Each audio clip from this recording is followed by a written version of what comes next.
दूसरे चरण के मतदान से पहले चुनाव में नए मुद्दे गर्म हो रहे हैं। आज प्रधानमंत्री नरेंद्र मोदी ने मुस्लिम आरक्षण और संपत्ति के बंटवारे के मुद्दे पर कांग्रेस पर जोरदार हमला बोला। पीएम मोदी ने आरोप लगाया कि कांग्रेस दलितों, पिछड़ों और आदिवासियों का हक छीनने का षड्यंत्र रच रही है, जिसका उदाहरण कर्नाटक में देखने को मिल रहा है। पीएम मोदी ने कहा कि कर्नाटक की कांग्रेस सरकार ने आरक्षण कोटे में पिछले दरवाजे से चोरी की और ओबीसी का हक छीनकर मुसलमानों को दे दिया। पीएम ने यह भी कहा कि कांग्रेस पूरे देश में कर्नाटक मॉडल लागू करना चाहती है। कांग्रेस सरकार ने कर्नाटका में जितने भी मुस्लिम समाज के लोग हैं,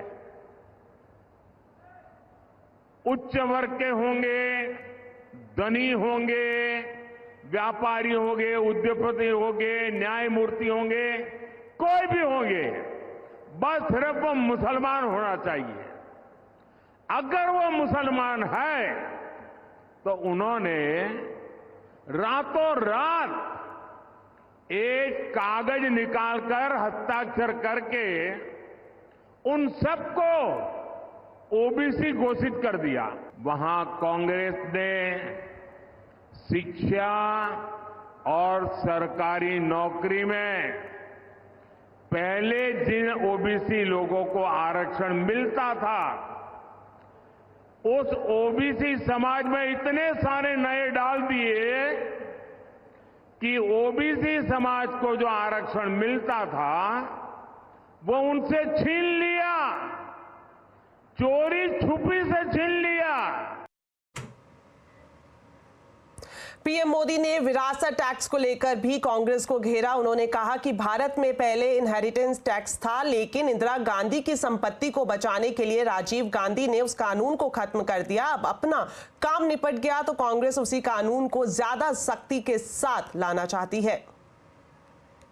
इनहेरिटेंस टैक्स से जुड़े जो तथ्य अब निकलकर सामने आ रहे हैं, वो देश की आंखें खोलने वाले हैं। अपनी माता इंदिरा गांधी से मिले हुए पैसों को बचाने के लिए उस समय के प्रधानमंत्री श्रीमान राजीव गांधी ने अपनी संपत्ति बचाने के लिए पहले जो इनहेरिटेंस कानून था उसको समाप्त किया और खुद के पैसे बचा लिए।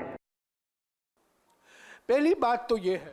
तो पीएम मोदी के आरोपों पर कांग्रेस ने पलटवार किया है। कांग्रेस प्रवक्ता जयराम रमेश ने कहा है कि कांग्रेस के घोषणा पत्र में कहीं भी विरासत टैक्स का जिक्र नहीं है और पीएम संपत्ति के बंटवारे को लेकर झूठ बोल रहे हैं। जयराम रमेश ने यह भी कहा कि पीएम मोदी मुद्दों पर बात करने के बजाय ध्रुवीकरण कर रहे हैं। पर प्रधानमंत्री पिछले कुछ दिनों से 400 पार के नारा छोड़ दिया है और अपनी 56 इंच की छाती को मोदी की गारंटी बोलने भी छोड़ दिया है। और इतने भौखलाए गए हैं, इतने परेशानी में हैं, इतने पीड़ित हैं कि वो अभी नए भाषा का इस्तेमाल कर रहे हैं। ध्रुवीकरण हमेशा उनका हथियार रहा है, पर इस बार जिस भयंकर तरीके से खुलेआम ध्रुवीकरण की भाषा इस्तेमाल कर रहे हैं और जिस तरीके से वो झूठ फैला रहे हैं, मैं समझता हूं जरूरी है इसका खंडन करना। कि इस न्याय पत्र में विरासत कर का कोई जिक्र नहीं है। विरासत कर हमारा एजेंडा नहीं है। और हकीकत यह है कि 1985 में नए प्रधानमंत्री राजीव गांधी जी ने उस विरासत कर को हटाया था और 2014 और 2019 के बीच में अरुण जेटली जी, जयंत सिन्हा और बीजेपी के कई समर्थक, शुभचिंतक, बुद्धिजीवी ने विरासत कर का वकालत उन्होंने की। इसमें एक शब्द हमने इस्तेमाल नहीं किया है जो कहता है वेल्थ रीडिस्ट्रीब्यूशन, धन पुनर्वितरण। ये कहीं नहीं है। और प्रधानमंत्री कहते हैं कि हम धन पुनर्वितरण में लगे जाएंगे। ये झूठ नंबर 2 है। समाजवादी पार्टी के अध्यक्ष अखिलेश यादव कन्नौज से लोकसभा का चुनाव लड़ेंगे। उन्होंने आज यहां से नामांकन भर दिया है। अखिलेश यादव के इस सीट पर उतरने से मुकाबला दिलचस्प हो गया है। उनका मुकाबला बीजेपी के सुब्रत पाठक से होगा। अखिलेश यादव कन्नौज से 3 बार सांसद रह चुके हैं। अखिलेश के नामांकन के बाद सुब्रत पाठक ने इस चुनाव को भारत बनाम पाकिस्तान का मैच बताया। वहीं अखिलेश ने कहा कि वो 6 बॉल पर 6 छक्के लगाएंगे। हमने कहा था कि मैच रोचक होना चाहिए। अगर तेज प्रताप लड़ते तो मैच होता भारत और नेपाल के बीच में। अब मैच है भारत और पाकिस्तान के बीच में, तो स्वाभाविक है कि जब वर्ल्ड कप में हमेशा भारत जीतता है। नहीं तो भारत कौन है, पाकिस्तान कौन है? क्या आप हम स्वाभाविक है, हमारी सोच भारतीय है हम लोग, और इनकी सोच पाकिस्तानी। पाकिस्तान माने कोई देश नहीं, पाकिस्तान माने एक सोच, आतंकवाद, भ्रष्टाचार, बेईमानी, नफरत, लूट। तो ये इस प्रकार की सोच है, तभी तो माफिया के घर जाते हैं। माफिया घर पर जाकर उस कब्र पर फातिया पढ़ते हैं। क्यों जाते हैं भैया? देखो पत्रकार भाइयों, न वो बॉल फेंक पाएंगे न बैट घुमा पाएंगे। अगर पहली बॉल पे छक्का न मारो तो हम समाजवादी लोग नहीं हैं, और 6 की 6 बॉलों पे छक्का मारेंगे। ये घबराए हुए लोग हैं, डरे लोग। कभी पहलवान को देखा आपने? जब वो पहलवान कुश्ती हारने लगता है तो हारता हुआ पहलवान क्या न करे, कभी लंगोट खींचता है, कभी काटने लगता है। अरे जो पहलवानी करे उनसे पूछो। जो पहलवान हारने लगता है फिर वो छटपटाता है, वो भागता है, फिर इसी तरह के काम करता है जो तो आप बता रहे हो। उत्तर प्रदेश के मुख्यमंत्री योगी आदित्यनाथ ने भी कांग्रेस पर बड़ा हमला बोला है। उन्होंने कहा कि कांग्रेस पर भारत के इस्लामीकरण और विभाजन की साजिश रचने का आरोप है। कांग्रेस का वक्तव्य बहुत दुर्भाग्यपूर्ण है और भारत के इस्लामीकरण करने और भारत को विभाजन की ओर धकेलने का एक कुचेष्टा का एक हिस्सा है। ये ओबीसी, SC, ST के आरक्षण के अधिकार पर डकैती डालने की कांग्रेस की कुत्सित मंशा का प्रयास था कि इनकी मंशा देश के प्रति अच्छी नहीं है। अनुसूचित जाति, जनजाति और पिछड़ी जाति के लोगों को मिले हुए संवैधानिक अधिकारों से ये लोग वंचित करना चाहते हैं। उनके अधिकारों को जबरन ये लोग लूटना चाहते हैं और दूसरा विरासत टैक्स के आधार पर पूरे देश को तबाह करना चाहते हैं। प्रधानमंत्री नरेंद्र मोदी और राहुल गांधी के चुनावी भाषणों पर शिकायत के बाद चुनाव आयोग ने एक्शन लिया है। चुनाव आयोग ने कांग्रेस और बीजेपी अध्यक्ष को नोटिस भेजकर 29 अप्रैल सुबह 11 बजे तक दोनों नेताओं के बयान पर जवाब मांगा है। कांग्रेस और बीजेपी ने एक दूसरे के नेताओं के भाषणों के खिलाफ चुनाव आयोग में शिकायत की थी, जिसके बाद आयोग ने ये नोटिस भेजा है। चुनाव आयोग ने कहा है कि स्टार प्रचारकों के व्यवहार के लिए पार्टी के अध्यक्षों को जिम्मेदारी लेनी चाहिए।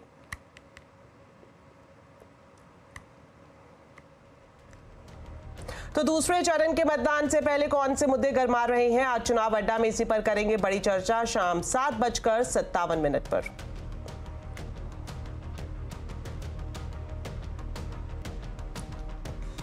चलिए अब बात करते हैं बाजार की। आज अप्रैल एक्सपायरी के दिन लगातार 5वें दिन बाजार हरे निशान पर बंद हुआ। सेंसेक्स 487 अंक चढ़कर 74,339 पर बंद हुआ। वहीं निफ्टी 168 अंक चढ़कर 22,570 पर बंद हुआ। आज सबसे ज्यादा खरीदारी फार्मा, PSE, ऑटो शेयर्स में रही। वहीं कंज्यूमर ड्यूरेबल इंडेक्स गिरावट पर बंद हुए। तो मार्केट का पूरा हाल अब समझते हैं यतिन से। तो यतिन ने बताएं किन सेक्टर्स में तेजी और किन सेक्टर्स में एक्शन देखने को मिला है आज। सीरीज की जो पूरी एक्सपायरी है वो बहुत बेहतरीन तरीके से कंप्लीट होती हुई नजर पड़ी। शानदार मिड कैप और लार्ज कैप में आपको एक्शन देखने को मिला। लार्ज कैप्स की बात करें निफ्टी गेनर्स की, तो एक्सिस बैंक नतीजों के बाद लगभग 6% का मोमेंटम यहां देखने को मिला और इसी के साथ SBI के काउंटर में भी आपने लगभग 5% की खरीदारी देखी। डॉक्टर रेड्डीज और नेस्ले दोनों ही कंपनियों के बीच में करार हुआ है न्यूट्रिशन फूड को लेके, तो दोनों ही स्टॉक्स में मोमेंटम बना रहा। इसके अलावा कोटक महिंद्रा बैंक और RBI की गाज के बाद शेयर में लगभग 11% का जबरदस्त डाउनफॉल। LTI, माइंट्री, HUL और टाइटन जैसे काउंटर्स में भी हल्की पुल्की बिकवाली आज देखने को मिली। मिड कैप गेनर्स की बात करें तो यहाँ Hitachi energy, Godfrey Phillips, MCX, Jupiter wagons और वोडाफोन आइडिया भी आपको मोमेंटम में दिखता हुआ नजर पड़ेगा। लूजिंग साइड पे ग्लेनमार्क लाइफ कमजोर नतीजों के बाद शेयर में लगभग 10% का downtick. Sun Pharma advance, Aster DM, Metropolis जैसे काउंटर्स में भी आज बिकवाली हावी रही। लेकिन क्लियरली आज के दिन पीएसयू बैंक्स में जबरदस्त एक्शन रहा। IOB, SBI, UCO bank, bank of India, इन तमाम काउंटर्स में आपने 4 से 5% का मिनिमम मोमेंटम देखा। शुक्रिया यतिन इस पूरे मार्केट अपडेट के लिए। वहीं कोटक बैंक पर आरबीआई की सख्ती के बाद आज कोटक में बड़ी गिरावट रही। पाइपर सरिता के फाउंडर और फंड मैनेजर अभय अग्रवाल का कहना है कि ऐसे वक्त में कोटक में नए निवेश के लिए कुछ इंतजार करना बेहतर होगा। मैं काफी समय से कह रहा हूं कि ये जो लार्ज कैप बैंक्स हैं ये थोड़ा स्ट्रक्चरल प्रॉब्लम से चल रहे हैं और ये उस प्रॉब्लम को फिक्स नहीं कर पा रहे हैं। कोटक बैंक और एचडीएफसी बैंक दोनों की अगर मैं बात करूं, स्पेशली उनके जो डिजिटल प्लेटफॉर्म्स हैं उनमें नॉन स्टॉप प्रॉब्लम रही है और आरबीआई ने उनको कई बार टोका है, वार्निंग दी है और अब रेगुलेटर आके आपका बिजनेस ही बंद करा दे ऑनबोर्डिंग का, तो मुझे लगता है ये काफी एक एम्बैरेसिंग सिचुएशन है मैनेजमेंट के लिए बैंक के। पर मुझे ये लगता है कि इन्वेस्टर्स को थोड़ा वेट करना चाहिए कि इन लोग ये बैंक जब आरबीआई अपना एम्बार्गो हटा दे तब इसको देखें और तब तक मुझे नहीं लगता कि इसमें कोई बहुत वी शेप रिकवरी आएगी इस स्टॉक में। चलिए अब बात करते हैं आज के सबसे हॉट स्टॉक की। वोडा आइडिया ने एफपीओ में निवेश करने वाले रिटेल निवेशकों की चांदी करा दी है, लेकिन बड़ा सवाल ये है कि बुल रन क्या आगे भी जारी रहेगा? कंपनी के सामने क्या अवसर हैं और क्या चुनौतियां हैं, विस्तार से समझा रहे हैं हमारे सहयोगी यतिन मोता। वोडाफोन एफपीओ की बात करें तो कहीं ना कहीं जो निवेशक हैं वो खुश हैं क्योंकि 15 से 20% का एफपीओ लिस्ट होने पे गेन दिखाई पड़ रहा है। वोडाफोन आइडिया की बात करें तो भारत की तीसरी लार्जेस्ट टेलीकॉम कंपनी और globally by number of subscriber 6ठी नंबर की कंपनी। 4G सब्सक्राइबर भी बढ़े हैं कंपनी के और आरपू हालांकि इंडस्ट्री में सबसे लोएस्ट है क्योंकि अभी भी 2G customers Vodafone idea service करता है। मार्केट शेयर के लिहाज से जियो और भारती से छोटा है वोडाफोन आइडिया।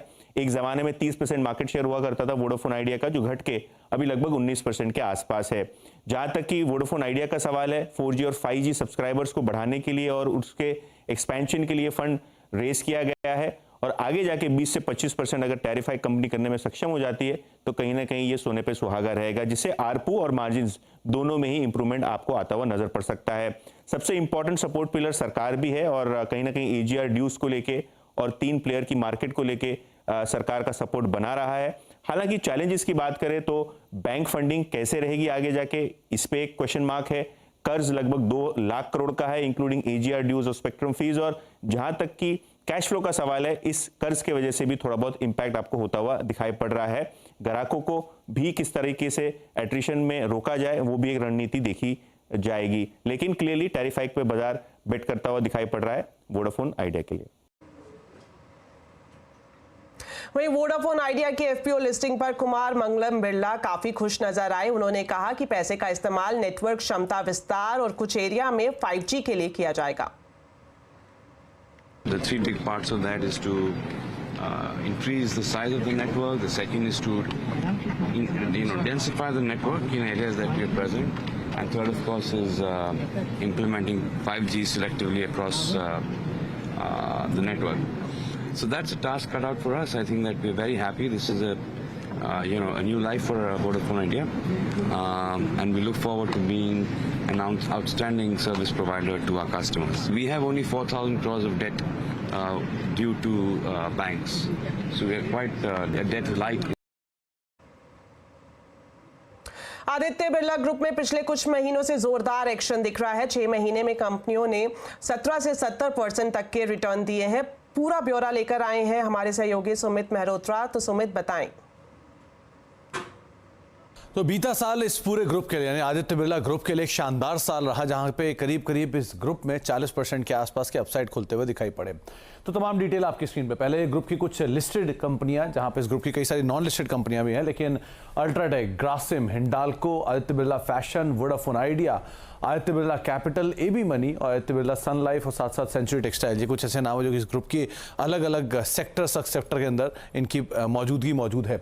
इस ग्रुप की मार्केट कैप जो कि 1 साल पहले करीब 5-5.5 लाख करोड़ रुपए के आसपास थी और रफली 8 लाख करोड़ के आसपास पहुंच गई है, यानी कि 40% के आसपास का एक अच्छा ग्रोथ बीते 1 साल में इस ग्रुप की मार्केट मार्केट कैप के अंदर आता हुआ दिखाई पड़ा है। रिटर्न वाइज देखें तो अल्ट्राटेक 17% का पॉजिटिव रिटर्न रहा, ग्रासिम 25% चल चुका है बीते 6 महीने में, आदित्य बिरला फैशन 23% के आसपास का पॉजिटिव रिटर्न यहां से आता हुआ दिखाई पड़ा। कुछ और कंपनियों की अगर बात किया तो उसमें हिंडाल्को जैसे स्टॉक जो कि एक बढ़िया तेजी 38% के आसपास की देखे गए, आदित्य बिरला कैपिटल 25% चला, सेंचुरी टेक्सटाइल 72% की शानदार तेजी यहां पर भी आते हुए दिखाई पड़ी। लेकिन इस ग्रुप के अंदर कई सारी एक्टिविटीज होते हुए दिखाई पड़ी। मिसाल के तौर पर पेंट बिजनेस में ग्रासिम की एंट्री एक बड़ा गेम चेंजर था, खासतौर से वीएसएफ कारोबार से कंपनी पेंट कारोबार में उतर रही है और करीब करीब 10,000 करोड़ रुपए के आसपास केपेक्स भी कर रही है। इतना ही नहीं, कंपनी ज्वेलरी कारोबार में भी उतर रही है और उसके लिए भी करीब 5,000 करोड़ रुपए के आसपास केपेक्स कंपनी ने ईयर मार्क कर रखा है। तो ये कुछ बड़े अपडेट जो कि ग्रासिम में हुए। इसके अलावा अल्ट्राटेक जिसने अपनी कैपेसिटीज को करीब 200 मिलियन टन पर एनम पहुंचाने की बात कही है और उसके लिए कई सारे एक्विजिशंस भी कर रहे हैं, जिसमें केशवराम इंडस्ट्रीज का भी एक्विजिशन होता हुआ दिखाई पड़ा। साथ ही साथ इस ग्रुप में हिंडाल्को, जहां पर वो अपनी कैपेसिटी को बढ़ा रहे हैं और ना केवल अपनी कैपेसिटी को बढ़ा रहे हैं बल्कि रिसेंटली उनका केपेक्स लेवल भी बढ़ा है। $4.4 बिलियन के आसपास का केपेक्स प्लान है, जिसमें एलरिस और नोवेलिस दोनों की कैपेसिटीज को फर्दर बढ़ाने के ऊपर कंपनी कामकाज कर रही है। हिंडाल्को के अलावा अगर कुछ और ग्रुप या कंपनीज की बात की जाए जहां पर आज मेजर इंपैक्ट है तो उसमें आदित्य बिरला फैशन काफी इवेंटफुल रहा ये साल इस कंपनी के लिए भी, और वोडाफोन आइडिया जहां पे 18,000 करोड़ रुपए का एक मेगा एफपीओ कंपनी ने किया है और कई सारे बड़े नाम इस एफपीओ के अंदर पार्टिसिपेट करते हुए दिखाई पड़े। इसके अलावा आदित्य बिरला फैशन के अंदर जहां पे 2 बड़े इवेंट हुए, पहला तो इनके डीमर्जर को लेके जो कि मधुरा फैशन को ये डीमर्ज कर रहे हैं, वो एक बड़ा वैल्यू लॉकिंग कंपनी देख रही है और साथ ही साथ कंपनी ने रिसेंटली एक एक्विजिशन भी किया 1650 करोड़ रुपए में टीसीएनएस के आसपास। तो इससे कई सारी खबरें, कई सारे ट्रिगर इस ग्रुप के साथ बने, जिसके दम पर रफली 40% के आसपास का अपसाइड खुलता हुआ दिखाई पड़ा। चलिए अब आपको बताते हैं जिन्होंने एसजीबी यानी सॉवरेन गोल्ड बॉन्ड में निवेश किया है उनके लिए बड़ी खबर है। दरअसल एसजीबी के 2 ट्रांच के लिए प्रीमेच्योर रिडेम्पशन की घोषणा हो चुकी है, जिसमें 2017-18 की सीरीज 4 और 2018-19 की सीरीज 2 शामिल है। क्या है पूरी खबर, बता रही हैं हमारी संवाददाता मनीषा गुप्ता। तो मनीषा जी बताएं, सॉवरेन गोल्ड बॉन्ड पर क्या अपडेट है? सोने के प्राइसेस में यहाँ पर तेजी जारी है और $2300 प्रति आउंस के ऊपर के प्राइसेस हैं। लेकिन इवन मोर इम्पोर्टेंटली ये जो सोने की तेजी पिछले 3-4 महीने में देखने को मिली है उसका फायदा तो इन्वेस्टर्स को हुआ ही है, लेकिन जिन्होंने सॉवरेन गोल्ड बॉन्ड लिया था 2017, 18 और 19 में, उनके 5 साल अब यहाँ पर पूरे होने वाले हैं। वैसे तो सॉवरेन गोल्ड बॉन्ड आपको 8 साल की मैच्योरिटी के हिसाब से होल्ड करने पड़ते हैं और उसी के बाद आप वहाँ पर बिना टैक्सेस किए ये मुनाफा घर ले जा सकते हैं। लेकिन अगर आप 5 साल तक ही यहाँ पर इसको रिडीम करवाना चाहें तो भी यहाँ पर सरकार ने, आरबीआई ने इसका एक प्रावधान दिया हुआ है। तो 2017-18 का जो 4 ट्रांच था और साथ ही साथ 18 और 19 का जो सेकेंड ट्रांच था सीरीज का, उसकी रिडेम्पशन यानी कि उसके 5 साल अब पूरे हो चुके हैं। आरबीआई ने इसकी जो वैल्यू है वो तय की है 7,325 के लिहाज से, यानी कि अच्छे खासे मुनाफे में वो खरीदार हैं जिन्होंने सॉवरेन गोल्ड बॉन्ड 2017, 18 या 19 में लिए थे, क्योंकि उस समय सोने के प्राइसेस काफी कम थे, 40,000 के भी नीचे थे, जो फिलहाल यहां पर 70,000 के ऊपर कारोबार कर रहे हैं। सॉवरेन गोल्ड बॉन्ड में इंटरेस्ट हमने काफी हद तक इन्वेस्टर्स का बनता हुआ देखा है। एक तो ये कि ये 8 साल के हिसाब से होते हैं, दूसरा आप इसके ऊपर इंटरेस्ट कमा सकते हैं और तीसरा इसके ऊपर टैक्स नहीं लगता अगर आप इसको 8 साल की पूरी मियाद के लिए होल्ड करते हैं तो। लेकिन कुछ लोग यहाँ पर शायद 5 साल में भी पैसा निकालना चाहते हो तो उसका प्रावधान यहाँ पर किया गया है इसमें, लेकिन आपको टैक्स देना पड़ेगा। और जो पिछली ट्रांच 5 साल में जो रिडेम्पशन के लिए आई थी उसमें यह देखने को मिला था कि 1% भी इन्वेस्टर्स ने इसको रिडीम नहीं करवाया, यानी कि ज्यादातर लोग इसे 8 साल के लिए होल्ड करना चाहते हैं। शुक्रिया मनीषा जी इस पूरी जानकारी के लिए। तो फिलहाल वक्त हो गया एक छोटे से ब्रेक का, लेकिन खबरें अभी और भी हैं, आप देखते रहिए आवाज समाचार।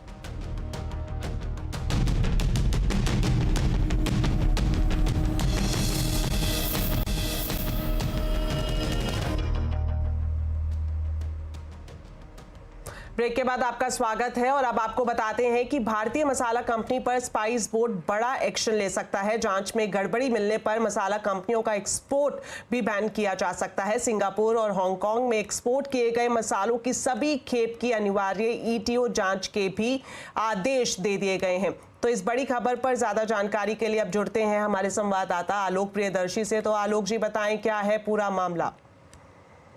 बिल्कुल, देखिए, जिन मसाला कंपनियों में खतरनाक केमिकल पाए गए हैं और जिसकी वजह से हांगकांग और सिंगापुर ने उनके प्रोडक्ट के इंपोर्ट पर बैन लगाया है, उस पर अब स्पाइस बोर्ड ऑफ इंडिया ने जांच का ऐलान किया है।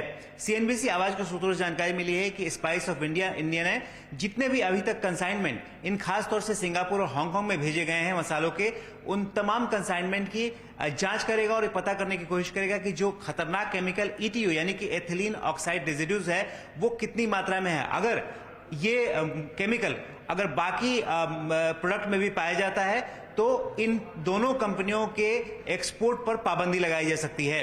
दरअसल बता दूं कि जो अभी मसाला जो कि खास तौर से जो विवाद में है वो बड़ी मात्रा में अभी एक्सपोर्ट नहीं होता। ज्यादातर जो है खास तौर से चिली यानी मिर्च और मेंथा ऑयल का सबसे ज्यादा एक्सपोर्ट होता है और करीब भारत का सालाना एक्सपोर्ट जो स्पाइस का है वो $4 बिलियन का है।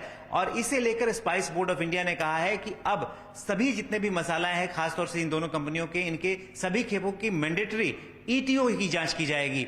तो कुल मिलाकर अभी स्पाइस बोर्ड एक्सपोर्टर के साथ सलाह मशवरा कर रहा है और कोशिश ये कर रहा है कि देश में भी जितने मसाले बिकते हैं और कंपनियां जो प्रोडक्ट बनाती हैं वो भी ये इस तरह के जांच से गुजरें और एक सेफ प्रोडक्ट के तौर पर एक तरह से कहें तो ये भारत से एक्सपोर्ट जाए। और विदेशों में इस तरह की चीजें अगर भविष्य में पाई जाती हैं तो उन कंपनियों के खिलाफ कार्रवाई की जाएगी और उनके एक्सपोर्ट को भी बैन किया जा सकता है। तो शुक्रिया आपका ये पूरी जानकारी हमें बताने के लिए। बढ़ते हैं आगे। सिर्फ 29 रुपए में दुनिया भर का टॉप OTT कंटेंट, जी हां, हैरान करने वाला ये ऑफर लेकर आया है जियो सिनेमा। जियो ने अपने प्रीमियम कंटेंट पर शानदार ऑफर दिया है। डिटेल समझते हैं असीम मनचंदा से। तो असीम, ये बताएं क्या है जियो का प्रीमियम सब्सक्रिप्शन धमाका? अगर आप OTT कंटेंट के शौकीन हैं तो ये खबर आपके लिए है। जियो सिनेमा ने अपने प्रीमियम सब्सक्रिप्शन के दाम काफ़ी घटा दिए हैं। अब आपको 1 महीने का प्रीमियम सब्सक्रिप्शन लेने के लिए मात्र 29 रुपये चुकाने पड़ेंगे। इसके अंदर आपको Hollywood movies, Bollywood movies, net series और बच्चों के प्रोग्राम आप इसमें आसानी से देख सकते हैं। इतना ही नहीं, आपको यहाँ पर कोई भी विज्ञापन नहीं दिखाई देगा। आप ये सारी वीडियोज़ 4K में देख सकते हैं। इसके साथ साथ आप इन वीडियो को डाउनलोड कर सकते हैं और बाद में भी इनको देख सकते हैं। आपकी एक बड़ी फैमिली है जो कि 3 से 4 स्क्रीन पर इसको देखना पसंद करती है तो उसके लिए आपको मात्र 89 रुपीज़ का सब्सक्रिप्शन लेना पड़ेगा। तो कंपनी ने ये सारे प्रीमियम सब्सक्रिप्शन अब वैल्यू फॉर मनी ग्राहकों के लिए लॉन्च कर दिए। शुक्रिया असीम इस पूरी जानकारी के लिए। अब बताते हैं आपको एक और इंटरेस्टिंग खबर। आध्यात्मिक टूरिज्म को लेकर घरेलू पर्यटकों का क्रेज बढ़ रहा है। धार्मिक और आध्यात्मिक डेस्टिनेशन में छोटे शहरों के लोगों की आमदनी दुगनी हो गई है। सबसे ज्यादा लोगों की दिलचस्पी अयोध्या, उज्जैन और बद्रीनाथ धाम को लेकर दिख रही है। देखिए स्पेशल रिपोर्ट।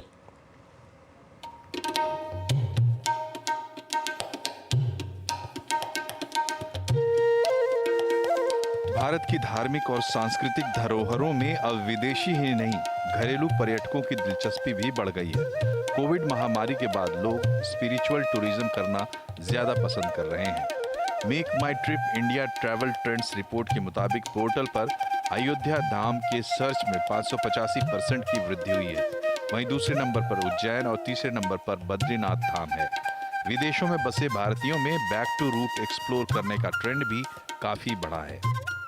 फॉरेन से हमारे पास इतनी इंक्वायरी आ रही है, इतने लोग आना चाहते हैं, लोग अपने बच्चों को लेके NRIs या जो first, second, third generation foreigners हैं, कि आप देखिए इंडिया में क्या है, हमारी संस्कृति क्या है, हम कहाँ से उपते हैं, हमारा इतना कनेक्ट है कि इस देश में तो बहुत कुछ है देखने के लिए।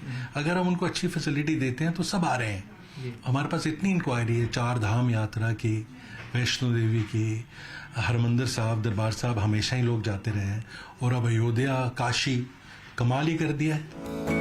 मेक माई ट्रिप के 10 करोड़ से ज्यादा यूजर्स हैं। इनमें सबसे ज्यादा सर्च और क्वेरी टियर 2 और टियर 3 शहरों से आ रही है। यही नहीं, साल में 3 बार ट्रैवल करने वालों की संख्या में भी 25% की वृद्धि देखने को मिली है। साथ ही ये भी देखा गया है कि लोग ग्रुप में या परिवार के साथ ज्यादा ट्रैवल करना पसंद कर रहे हैं।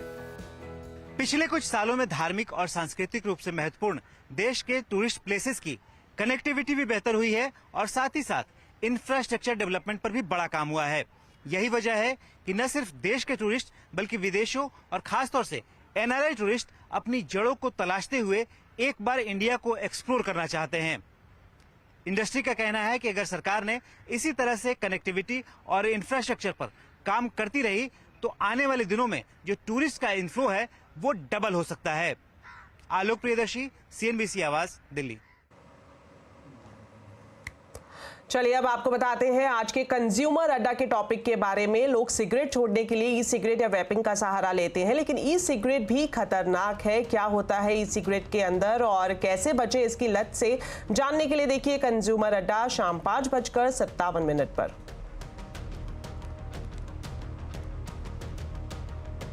तो मेरे साथ इस बुलेटिन में इतना ही। आप खबरों पर अपडेट रहें, CNBC आवाज से जुड़े रहें हमारे सोशल मीडिया हैंडल्स के जरिए। नमस्कार।